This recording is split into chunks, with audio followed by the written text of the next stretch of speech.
everybody. Welcome to Saturday Storytime. I'm here today from the Children's Library to read Hansel and Gretel. This is a very traditional story, but it's retold and illustrated by Rachel Isadora. And we're reading it with the permission of Penguin Young Readers Group. Enjoy! Remember, this counts for reading a story and watching a program, so you can get more points, more chances to win an awesome Kindle Fire 7. I'll get one. This could be yours. We're drawing someone every week. Someone just won yesterday. It might have been you. Enjoy the story. Once there lived a poor woodcutter who had come upon hard times. He could no longer feed his wife and children. "Tomorrow we will take the children deep into the forest, and there we will leave them," said the children's stepmother. "I cannot do that to my own children," the man said. "If you don't, then all four of us will starve," said the wife, and she gave him no peace until he agreed. Hansel and Gretel had overheard what their stepmother said. "Don't worry, I know what to do," said Hansel. As soon as the adults fell asleep, Hansel crept outside and filled his pockets with pebbles. The next morning, the stepmother woke Hansel and Gretel. She told them that they were going to collect wood and gave them each a small piece of bread. As they walked, Hansel kept stopping. "What are you doing?" his father asked. "I'm looking at my cat sitting on our roof," Hansel said. "You fool! That is just the morning sun shining on the chimney," stepmother scolded. But Hansel had not been looking at his cat. He had been dropping pebbles onto the path. When they were deep in the forest, their father said, "You children gather wood, and I will make a fire so you won't freeze." When the fire was lit, the stepmother told the children to wait while she and their father went to cut more wood. Hansel and Gretel ate their bread and waited, but no one came to get them. When it grew dark, Gretel began to cry. "Don't worry," Hansel said.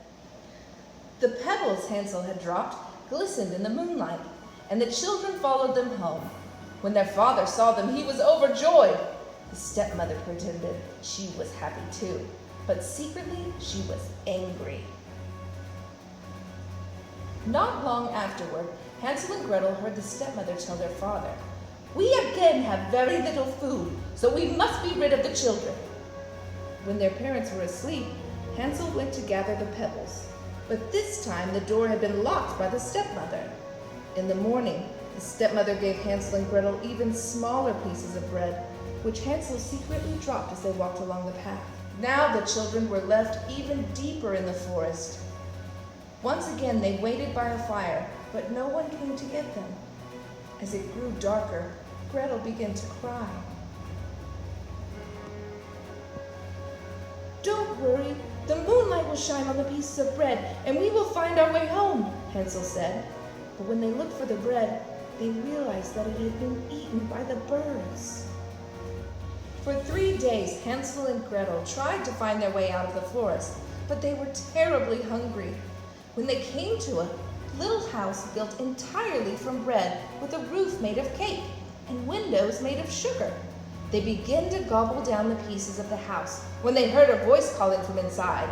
"Nibble, nibble, little mouse. Who is nibbling at my house?" Suddenly, the door opened and out came an old woman. Hansel and Gretel were so frightened they dropped what they were eating. But the old lady said, "Oh, you dear children, come inside with me, and you will be just fine."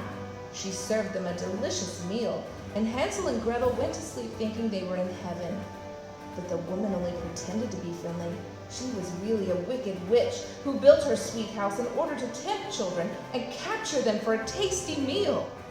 While Hansel and Gretel slept, the witch looked at them. "They will be a good mouthful," she said. In the morning, she grabbed Hansel and locked him in a cage. She ordered Gretel to cook for her brother so he could be fattened up. Every day, the witch said to Hansel, "Stick out your finger so I can feel if you are fat enough." But the witch had bad eyes, so Hansel would stick out a little bone that Gretel gave him. The witch wondered why he wasn't getting any fatter. The witch grew hungrier and hungrier, and finally she could wait no longer. She told Gretel to fetch water, in which her brother was to be boiled while she made bread.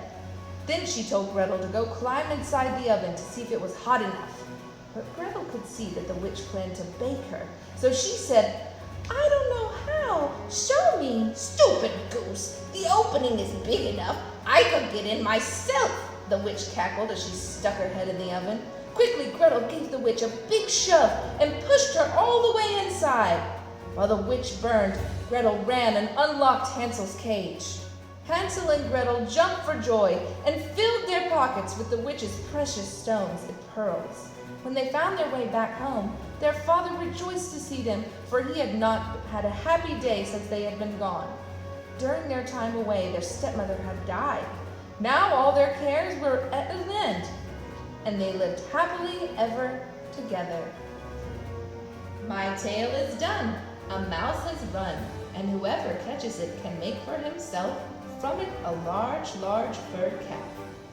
The end.